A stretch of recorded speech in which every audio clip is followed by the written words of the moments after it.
The air in Willow Creek, Oregon, smelled of rain and regret the night Jasper Kane came out.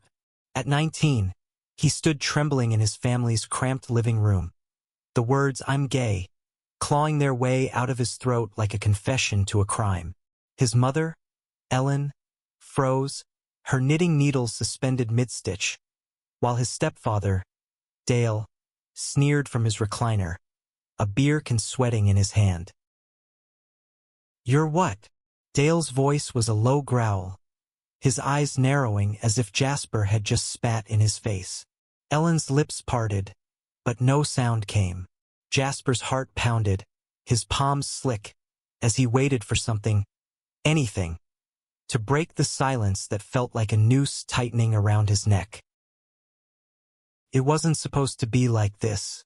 Jasper had rehearsed this moment for months, picturing his mother's soft smile, maybe a tearful hug. He'd clung to the memory of his late father, Michael, who'd always told him, "Be you, kid, always." But Michael was gone, taken by a heart attack 3 years ago, and Dale had filled the void with his calloused hands and sharper tongue. Now, Jasper's truth hung in the air, fragile and exposed, like a glass ornament teetering on the edge of a shelf. "Get out," Dale said finally, standing so fast the recliner creaked. "No son of mine's gonna be like that." "He's not your son," Ellen whispered, her voice barely audible, but Dale shot her a look that silenced her. Jasper's chest ached. He wanted to scream that this was his home, that he had nowhere else to go. But the weight of Dale's disgust pressed him toward the door, his sneakers scuffing the worn hardwood. Outside, the autumn night was cool, the stars hidden behind clouds. Jasper zipped up his plaid shirt and walked, his breath visible in the crisp air. He didn't know where he was going, only that he couldn't stay. His phone buzzed in his pocket, a text from Riley, his best friend. "You okay? Told you he'd be a jerk." Riley, 20, non-binary, with a sharp wit and a heart bigger than their small frame, had been Jasper's anchor since high school. They'd met in art class, bonding over charcoal sketches and whispered dreams of escaping Willow Creek's small-minded grip. Jasper typed back, "I'm fine, just need to breathe." He wasn't fine. His world had just cracked open, and the pieces were slipping through his fingers. He wandered to the town's only park, a quiet stretch of grass and willows by a pond. Sitting on a bench, he pulled out the one thing he'd grabbed before leaving. His dad's old Rolex, a scratched, silver timepiece Michael had worn every day. It was the only piece of him Jasper had left, a tether to the man who'd loved him without condition. He turned it over, tracing the engraving on the back, "To Michael, my forever. L." L was for Laura, his mother's middle name. The watch was a love story, a promise. Jasper held it to his chest, fighting the tears that burned his eyes. He didn't notice Riley approaching until they sat beside him, their blue hair catching the faint glow of a street lamp. "You look like you just got punched," Riley said, their voice soft but teasing. They wore a thrifted denim jacket covered in patches, their hazel eyes searching Jasper's face. "Wanna talk?" Jasper shook his head, the Rolex still clutched in his hand. "He hates me, Dale. He looked at me like I was wrong." Riley's jaw tightened. "Dale's a jackass. You're not wrong. You're you." They reached out, their hand brushing Jasper's, a small gesture that felt like a lifeline. "You don't have to go back there tonight. Crash at my place." Jasper nodded, grateful but too raw to speak. They sat in silence, the pond reflecting the dim lights of Willow Creek. For a moment it was just them, two kids against a world that didn't always understand. But Jasper didn't know that this was only the beginning, that Dale's cruelty was about to cut deeper, and a secret buried in that Rolex would unravel everything. The next morning, Jasper returned home, hoping Dale had cooled off. The house was quiet, Ellen at work at the diner. Dale sat at the kitchen table, a cigarette burning in an ashtray. Jasper's stomach twisted as Dale's eyes flicked to the Rolex still on his wrist. "That thing's worth something," Dale said, his voice flat. "Your dad's junk ain't doing you no good." "It's not junk," Jasper snapped, his fingers curling protectively around the watch. "It's all I have of him." Dale snorted. "You're gonna need more than a dead man's watch to get by, boy.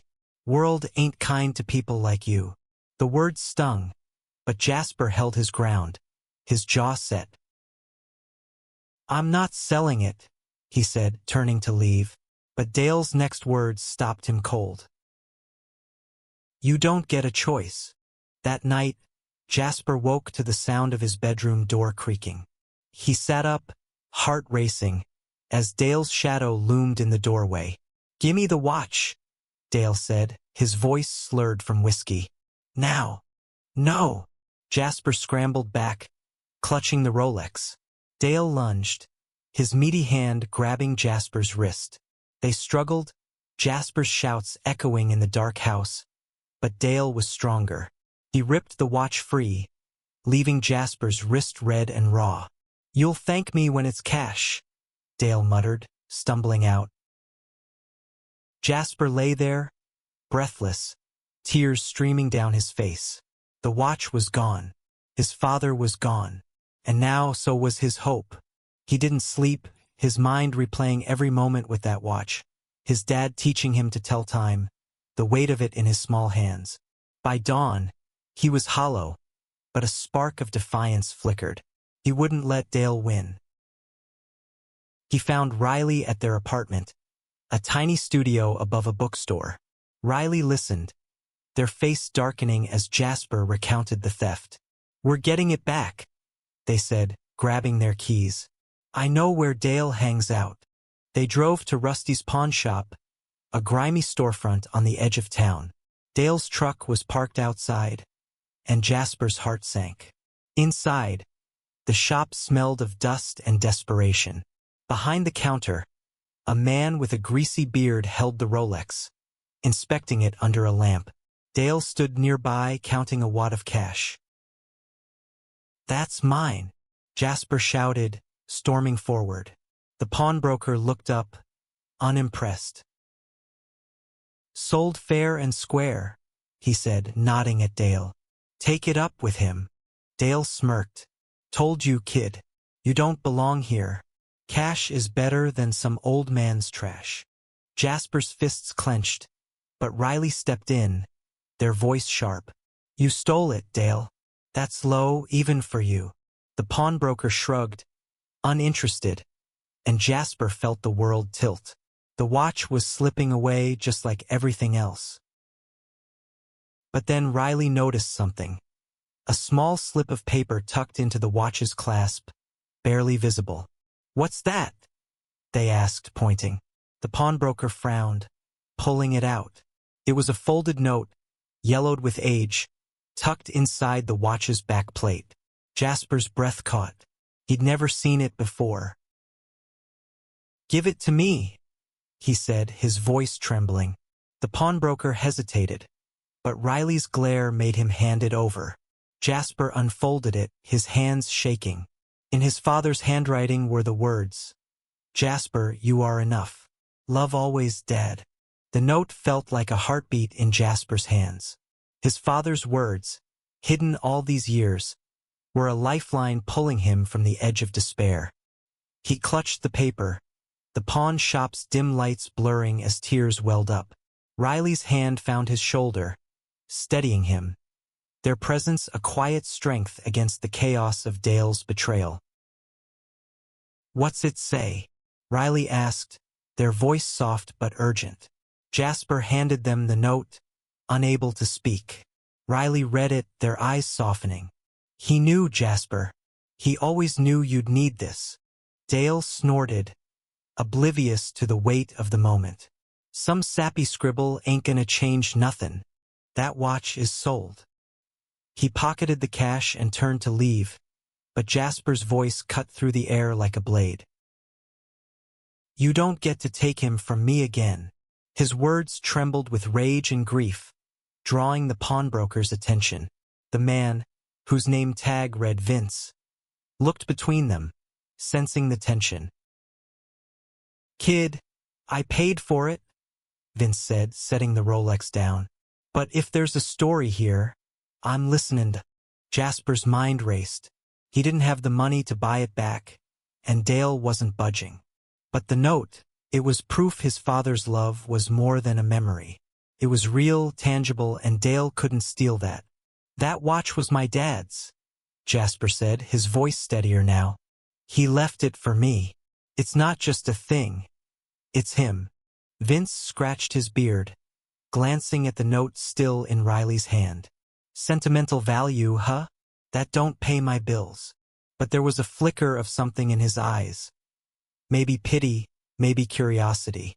Riley seized the moment. "Look, Vince," they said, leaning on the counter, their tone sharp but persuasive. "You're not just selling a watch. You're selling a kid's last piece of his dad. You really want to be the guy who profits off that." Vince hesitated, his fingers drumming on the counter. Dale rolled his eyes, muttering, "Bunch of drama queens." But Jasper wasn't listening to him anymore. He was thinking of his dad, of the summers they'd spent fishing at the pond, of the way Michael's laugh could fill a room. He needed that watch back, not just for himself, but to prove Dale couldn't erase his father's love. "I'll work for it," Jasper blurted. "Whatever you need, cleaning, stocking, anything. Just don't sell it." His voice cracked, but he held Vince's gaze, refusing to back down. Vince sighed, rubbing his neck. "All right, kid. I'll hold it for a week. You got $500 by then, it's yours. Otherwise, it's gone." He slid the Rolex into a drawer, the note tucked beside it. Dale laughed, a harsh bark, and walked out, leaving Jasper and Riley in the shop's stale air. Outside, Riley grabbed Jasper's arm. "We'll get it back. I've got some savings, maybe $200. We'll figure out the rest." Their eyes were fierce, their blue hair catching the midday sun. Jasper felt a warmth spread through him, not just from Riley's loyalty, but from the way their hand lingered on his arm, a quiet promise. They spent the afternoon brainstorming. Jasper could pick up extra shifts at the hardware store where he worked part-time, but it wouldn't be enough. Riley suggested a fundraiser, but Jasper shook his head. Willow Creek wasn't exactly a hub of open-minded generosity. "We'd need a miracle," he muttered, kicking a pebble as they walked back to the park. That evening, they sat by the pond again, the same bench where they'd shared that quiet moment the night before. The sunset painted the sky in pinks and oranges, and Jasper felt the weight of the day settle into his bones. "Why are you doing this?" he asked suddenly, turning to Riley. "You don't have to." Riley looked at him, their expression unguarded. "Because you're my family, Jasper, and because They stopped, their cheeks flushing. Jasper's heart skipped, but before he could press, Riley stood, brushing off their jeans. "Let's just get that watch back. Okay?" The next few days were a blur of desperation. Jasper worked double shifts, his hands sore from hauling lumber, his eyes heavy from sleepless nights. Riley scoured online forums, looking for odd jobs or collectors who might trade for something valuable. They even tried talking to Ellen, but she was distant, caught between her love for Jasper and her fear of Dale's temper. "I'm sorry, honey," she said, her voice breaking. "I don't know how to fix this." By the fifth day, they had $350, still $150 short. Jasper's hope was fading, but Riley refused to give up. They dragged him to a local flea market, hoping to find something to sell or trade. The market was a chaotic sprawl of stalls, vendors hawking everything from vintage records to homemade jams.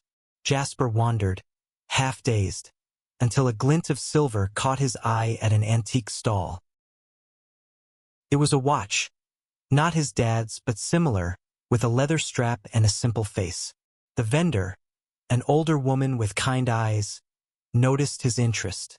"That's a 1960s Elgin," she said. "Belonged to my brother. He was like you, I think."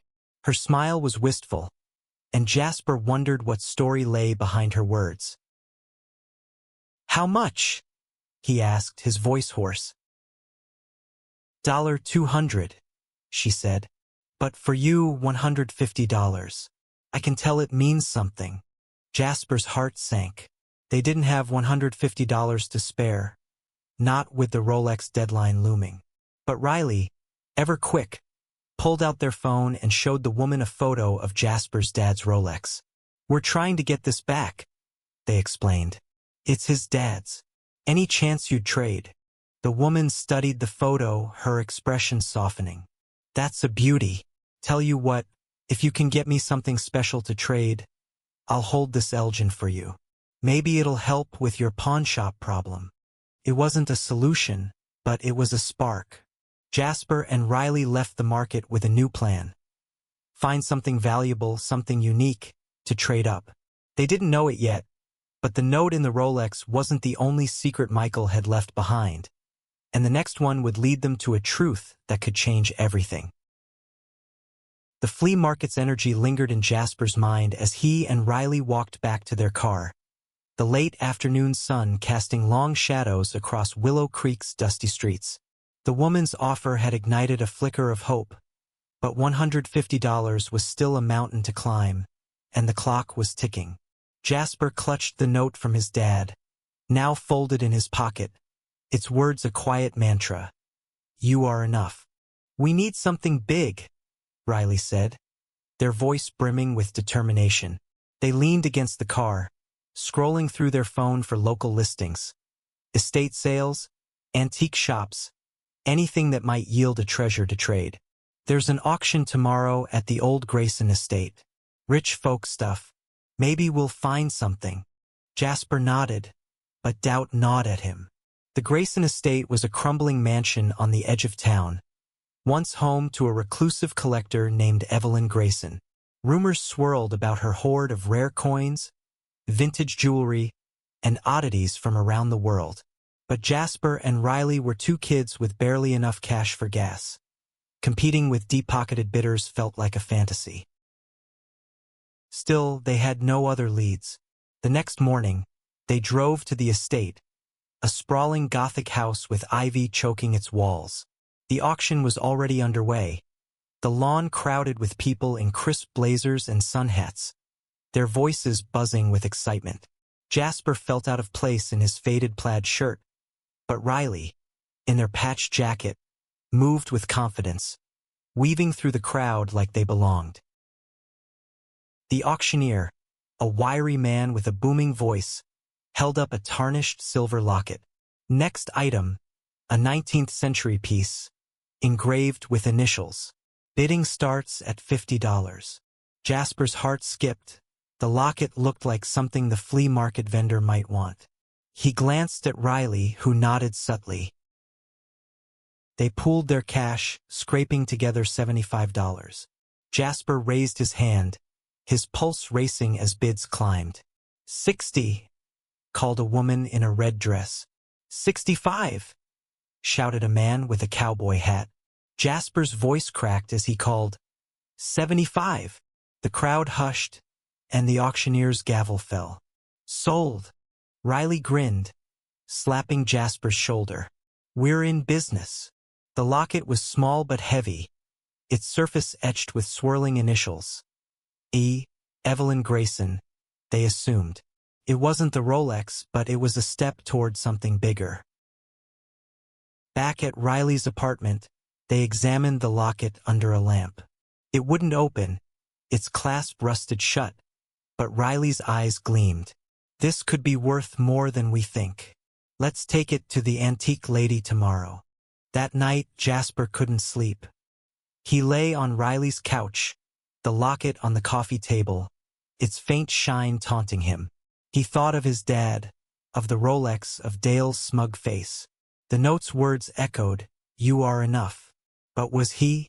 He'd lost his home, his dad's watch, maybe even his mom's trust. Riley's soft snoring from the next room grounded him, a reminder he wasn't alone. The next day, they returned to the flea market. The vendor, whose name was Clara, examined the locket with a magnifying glass. "This is something special," she murmured. "Evelyn Grayson's, no doubt. She was a collector but also different. Loved who she loved, no apologies."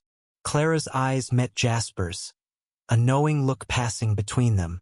"I'll trade you the Elgin watch for this. It's a fair deal." Jasper's heart leaped, but Riley hesitated. "The Elgin's nice, but we need cash for the Rolex. Any chance you know someone who'd buy this locket for more?" Clara thought for a moment, then scribbled an address on a napkin. "Take it to Marjorie Tate in Portland. She's a collector, specializes in Grayson stuff. If anyone'll pay top dollar, it's her." The drive to Portland was 2 hours, the road winding through forests and small towns. Jasper sat in the passenger seat, the locket in his pocket, Riley's music filling the car with indie beats. They didn't talk much, but the silence was comfortable, their shoulders brushing as they shared a bag of chips. Jasper stole glances at Riley, their blue hair catching the sunlight, their lips curving in a half-smile as they sang along. He wanted to say something, anything, about the warmth blooming in his chest, but the words stayed locked away. Marjorie Tate's shop was a cluttered treasure trove in Portland's artsy district, shelves overflowing with clocks, vases, and old books. Marjorie, a woman in her 60s with silver hair and sharp eyes, took one look at the locket and gasped. "Where did you get this?" she demanded, her hands trembling as she turned it over.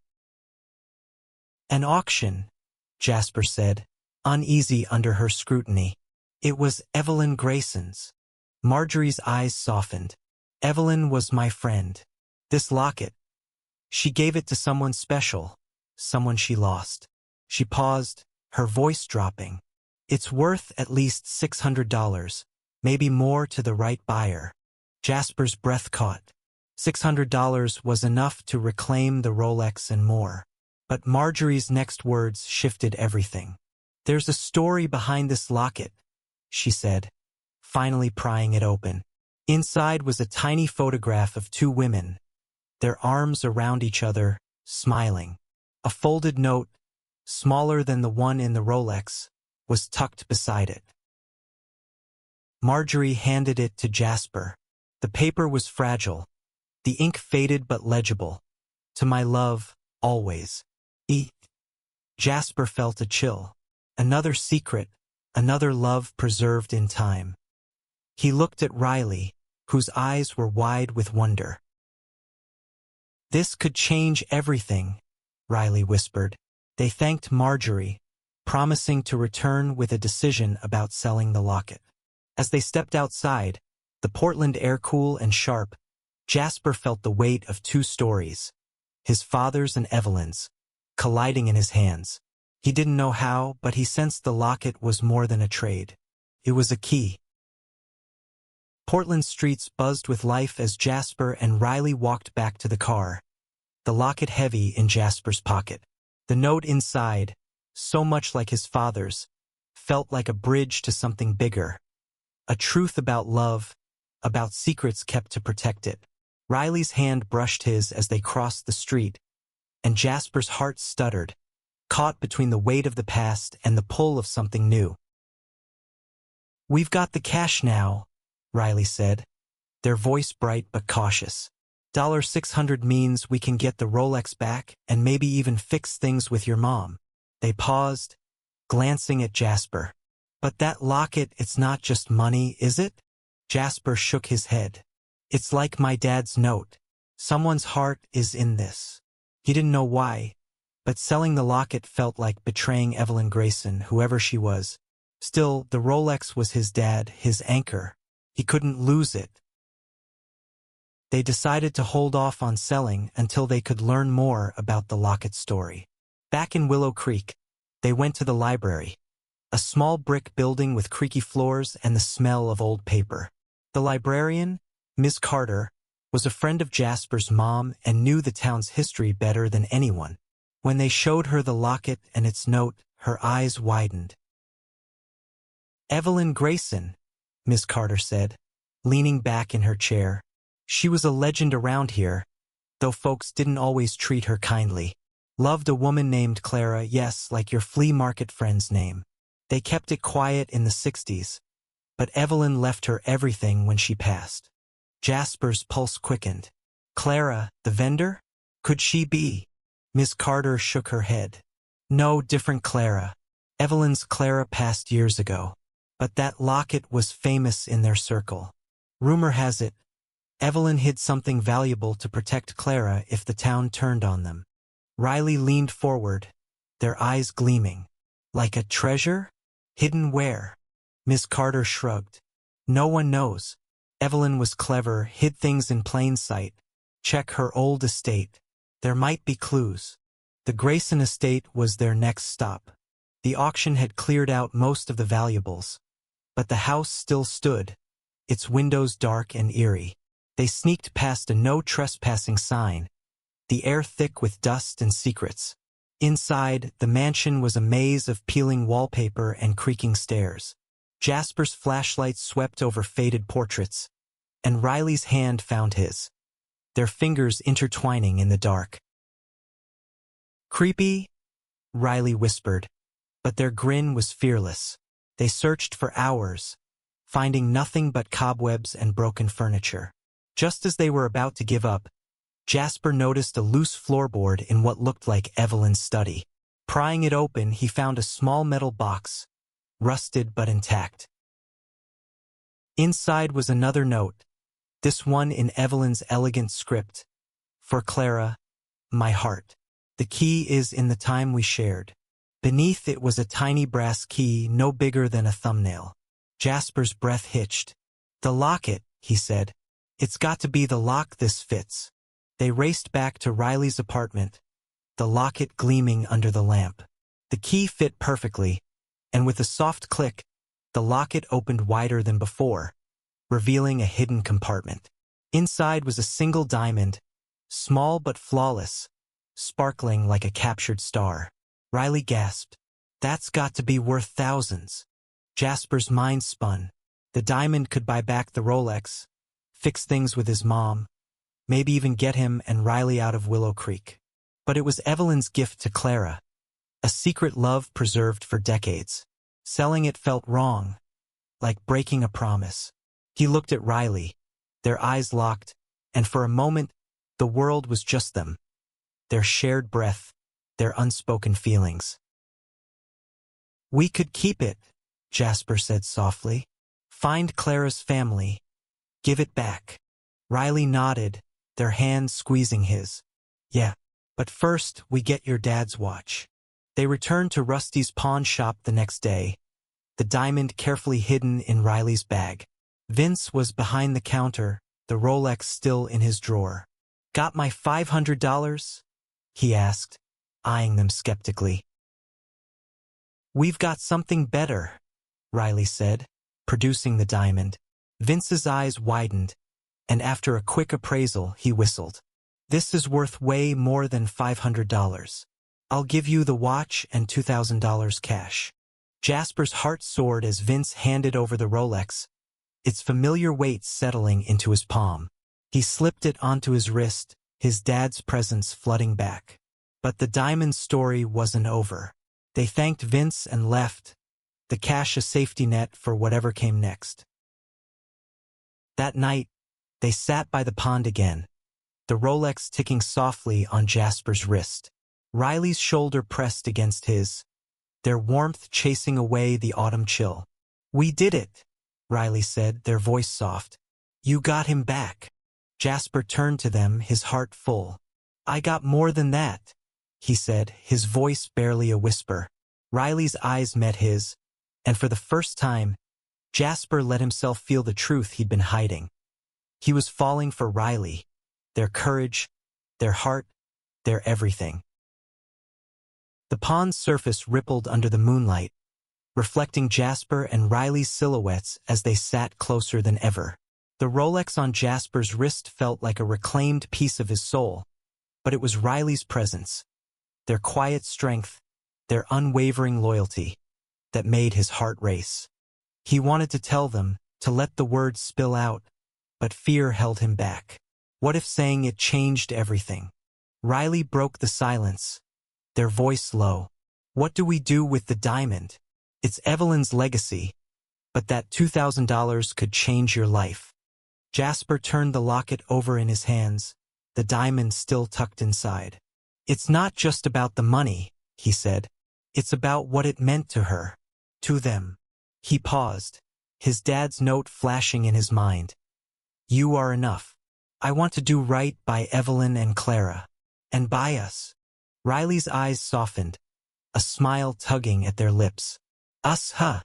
Their tone was teasing, but there was something deeper, a question hanging between them. Jasper's cheeks burned, but he didn't look away. Yeah, he said, his voice steady despite the thud of his heart. Us. For a moment, neither spoke. Then Riley leaned closer, their hand finding Jasper's on the bench. Their fingers laced together, and Jasper felt the world shift, the weight of the past lifting just enough to let hope slip through.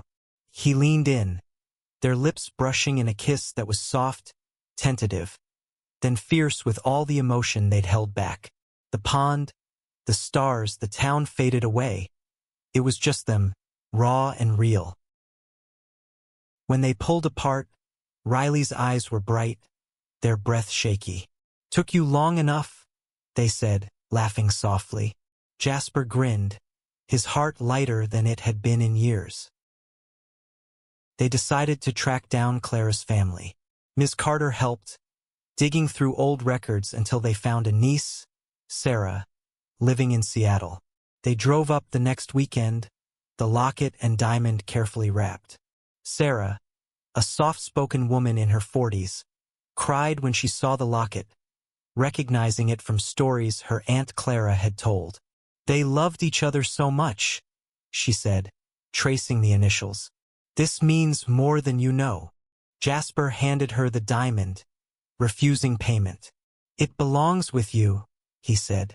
Sarah hugged them both, promising to keep Evelyn and Clara's story alive. As they left, Jasper felt a weight lift, not just from returning the diamond, but from honoring a love that had survived in secret, just like his own. Back in Willow Creek, Jasper faced his mom. Ellen sat at the kitchen table, her eyes red from crying. Dale was gone for the night, giving them a rare moment alone. I'm sorry, she said, her voice breaking. I should have stood up for you. Jasper took her hand, the Rolex glinting on his wrist. You can now, Mom. I'm still me. They talked for hours, rebuilding what Dale had tried to break. Ellen promised to leave him to start fresh, and Jasper believed her. The $2,000 from Vince gave Jasper and Riley a chance to plan a future. They talked about leaving Willow Creek, maybe heading to Portland, where they could be themselves without fear. Riley enrolled in community college, studying art, while Jasper picked up more hours at the hardware store, saving for a place of their own. Months later, they stood by the pond again, the same bench where it all began. The carved signpost still read "Love rewrites all rules," its words weathered but true. Riley rested their head on Jasper's shoulder, their blue hair tickling his cheek. We're gonna be okay, they said, their voice sure. Jasper nodded, the Rolex ticking softly, his dad's note tucked in his pocket, Evelyn's locket a memory of love's endurance. He kissed Riley's forehead, feeling the truth of it all. They'd faced loss, betrayal, and fear, but they'd found each other.